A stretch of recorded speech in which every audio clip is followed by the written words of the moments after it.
Student चलो इस questions में क्या दिया हुआ है?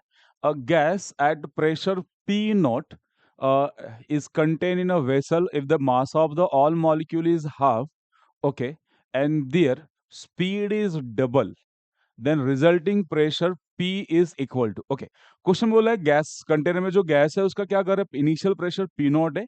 अगर मास ऑफ मॉलिक्यूल हाफ कर रहे हैं, स्पीड आरएमएस स्पीड डबल कर रहे हैं, तो नया प्रेशर क्या आएगा आपको कैलकुलेट करना है, ठीक है। तो अपने पास क्या क्या गिवन मेंशन कर लेता हूं, बोलता है कि यहाँ से इनिशियल प्रेशर्स, तो अपने पास यहाँ से इनिशियल प्रेशर कितना देकर रखा है P नॉट। आपको फाइनल प्रेशर पूछ रहा है, मास क्या रखा है, मास 2 क्या हो रहा है, इज हाफ हो रहा है, ठीक है। एंड आरएमएस स्पीड क्या हो रहा है, स्पीड 2 क्या हो रहा है, डबल हो रहा है। क्वेश्चन में ऐसा देख रखा है, ठीक है। अब आपको फाइंड आउट क्या करना है, प्रेशर फाइंड आउट करना है और मास एंड वेलोसिटी देके रखा है। तो अपने पास प्रेशर इन गैस कंटेनर का फॉर्मूला उसको यूज करेंगे।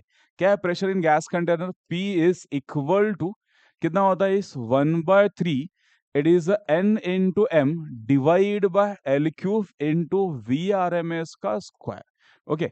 तो यहां से ये pressure is 1/3 is n into M, नीचे एल क्यूब मतलब वॉल्यूम इंटू ये वी आर एम एस का स्क्वायर। अब देखो वॉल्यूम चेंज नहीं हो रहा बिकॉज कंटेनर सेम है, तो वॉल्यूम सेम रहेगा। चेंज क्या हो रहा है, मास चेंज हो रहा है, आरएमएस वेलोसिटी चेंज हो रहा है। तो मैं ऐसा बोल सकता हूं कि pressure is directly proportional to M into V RMS का स्क्वायर। चलो प्रोपोर्शनल समझ के नंबर ऑफ मॉलिक्यूल सेम है, कुछ चेंज नहीं हो रहा है, वॉल्यूम सेम है।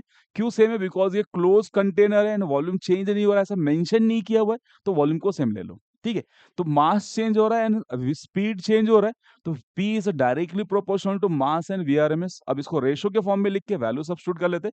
कितना आएगा, इस P1 डिवाइड बाय P2, या इसको P2 बाय P1 करते हैं, P2 चाहिए अपने को, तो P2 divide by P1 is equal to कितना आएगा, M2 divide by M1 into V2 divide by V1 का होल स्क्वायर। VRMS को हम क्या लिख रहे हैं, V1 बाय V2, ठीक है।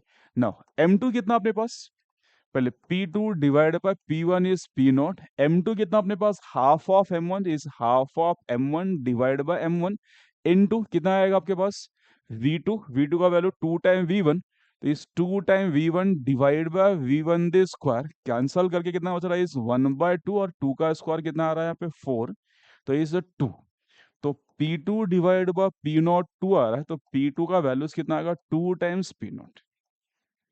ऑप्शन क्या आएगा, डी, ठीक है। तो क्वेश्चंस में यहाँ पे आपके पास मास ऑफ मॉलिक्यूल चेंज हो रहा था एंड क्या चेंज हो रहा था, आरएमएस स्पीड चेंज हो रहा था।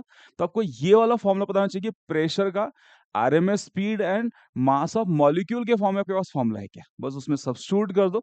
सब्स्टिट्यूट इन द सेंस, पहले इसको क्या जो कांस्टेंट है इसको रिमूव करके प्रोपोर्शनलिटी लिख देते, फिर रेशो के फॉर्म में लिखे इसमें वैल्यूज पुट करते हैं। चलो समझ में आया, थैंक यू।